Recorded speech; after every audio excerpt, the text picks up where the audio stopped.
welcome to the opening ceremony of the Inter-Academy Partnerships Triennial Conference.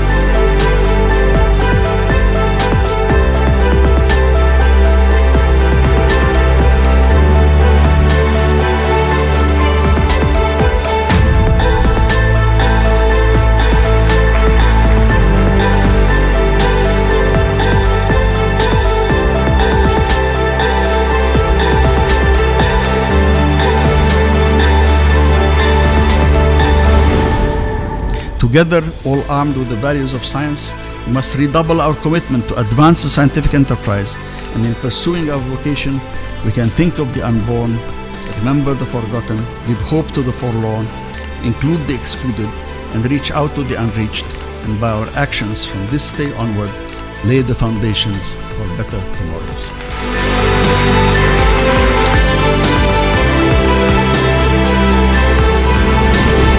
I really believe in its transformational power to address some of the big global challenges that we're facing, not only today, but also those challenges that we may face in the future that we're not even aware of right now.